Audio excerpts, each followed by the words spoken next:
কৃষ্ণ আৰু এতিয়া আমি ওপৰত উঠি আহিছোঁ ষ্টেপৰ ওপৰত।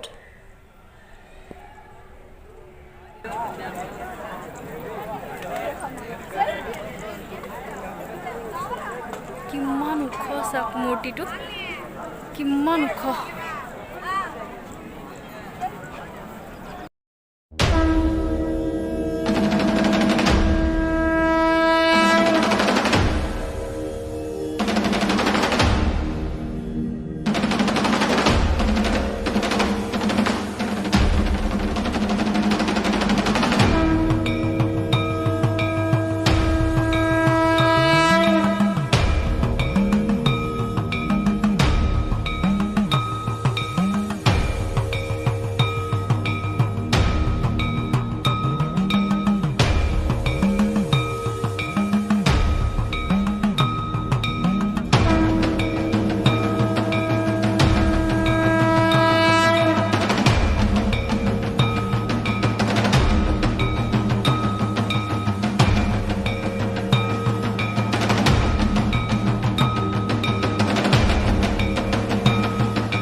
আৰু এতিয়া আমি ইয়াৰ পৰা ওলাই দিছোঁ। এতিয়া যাওঁ মন্দিৰ ভাগলৈ। আৰু ইয়াত দেখিছেনে, এইখিনি আমি মন্দিৰ ভাগত দেখি পাম।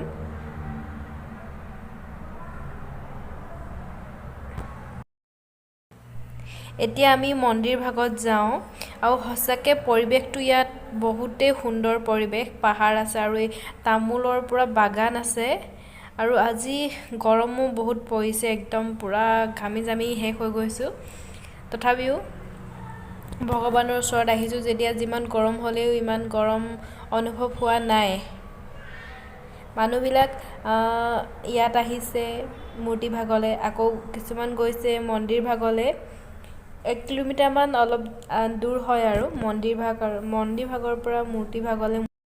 আপোনালোকক এতিয়া মই এটা বস্তু দেখুৱাইছোঁ, সেয়া হৈছে চাওক, এয়া হৈছে গৰু গাড়ী। মন্দিৰ ভাগৰ পৰা মূৰ্তি ভাগলৈকে ইয়াত গৰু গাড়ী চলে। ইয়াত মানুহ উঠি আহে, হয়তো পইচা লয় চাগে, নাজানো, মই উঠা নাই যিহেতু। ইয়াত দেখিছেনে গোটেই গৰু গাড়ী।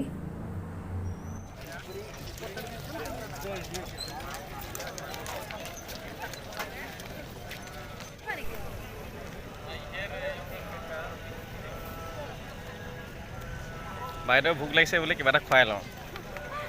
ৰাতিপুৱাৰ পৰা একো খোৱা নাই যে, সেইকাৰণে এতিয়া কিবা এটা খাই উঠি আহিলোঁ।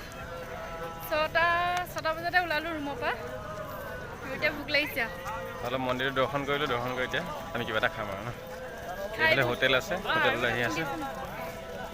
মেইন মন্দিৰ ভিতৰলৈ সোমাব, মোবাইল ইউজ কৰিব নিদিয়ে, যিহেতু ভিতৰত মোবাইল ইউজ কৰিব নিদিয়ে, সেইকাৰণে আমি আপোনালোকক ভিতৰখিনি দেখুৱাব নোৱাৰিম। তথাপিতো আমি যিমান পাৰোঁ দেখুৱাবলৈ চেষ্টা কৰিম ন। ইয়াতে হোটেল আছে, ইয়াতে কিবা পায় নেকি চাওঁ।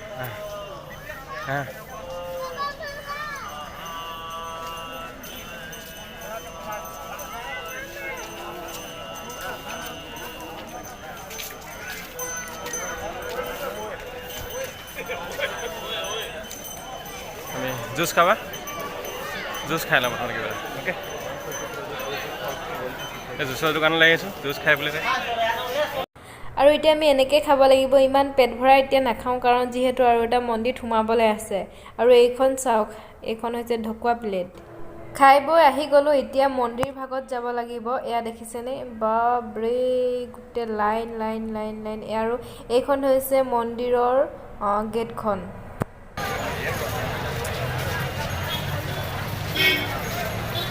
মানে ইমান ভিৰ হৈছে। এইখন হ'ল মেইন গেটখন, ইয়াৰ পৰা মোবাইল নিব নোৱাৰি আৰু।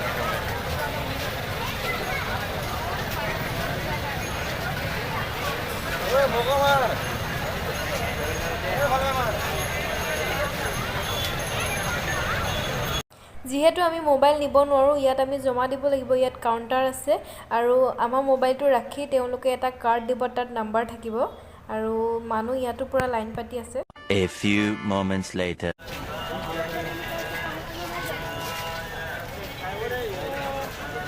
আমি মন্দিৰৰ পৰা আহি গ'লোঁ আৰু এয়া পূৰা প্ৰসাদ চসাদ লৈ ল'লোঁ। কিন্তু মন্দিৰটোৰ ভিতৰত মোবাইলটো নিব নিদিলে। যদি নিব দিয়াহেঁতেন খুব ভাল লাগিলেহেঁতেন, কাৰণ বহুত ধুনীয়া এটা পৰিৱেশ, ঠাণ্ডা মানে শান্তি পৰিৱেশৰ নিচিনা। তাত সোমোৱাৰ লগে লগে মানুহবিলাকক মানে সকলো ঠাণ্ডা হৈ পৰে, একদম পূৰা শান্তি লাগে, খুব ভাল লাগিলে। মন্দিৰটোৰ ভিতৰত এটা দুটা নহয়, কেইবাটাও ধুনীয়া চাবলগীয়া আছে তাত। আৰু মোবাইলটো নিব নোৱাৰাৰ কাৰণে খুব বেয়া লাগিলে। যদি নিব পৰাহেঁতেন আপোনালোককো মানে দেখুৱাব পাৰিলোঁ হয়। আৰু এতিয়া মানুহটো আৰু ভিৰ হৈ গৈছে। অলপ সময়টো সোনকাল হৈ আছে, মানে 1টা বাজিছে। আমি 3টামান বজাত যাম বুলি ভাবিছোঁ, সেইবাবে অলপমান বহি লৈছোঁ।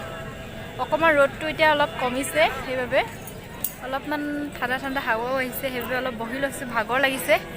আৰু মানুহবিলাক চাওক কিমান হৈ আছে, আহিছে গৈছে মানে অতিপাত আৰু মানুহ।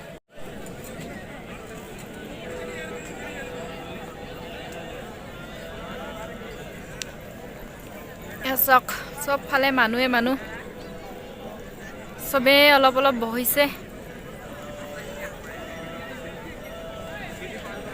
ৰ'দটো আকৌ ওলালে আৰু আমাৰ সময় হ'ল, বহুত টাইম বহিলোঁ। আৰু এতিয়া আমি যাবলৈ ওলাইছোঁ, গাড়ীত উঠিলোঁ। আৰু এতিয়াও মানুহ বহুত আহিছে, বহুত গৈছে। আৰু সঁচাকৈ ইয়াত আহি মোৰ মনটো খুবেই ভাল লাগিলে।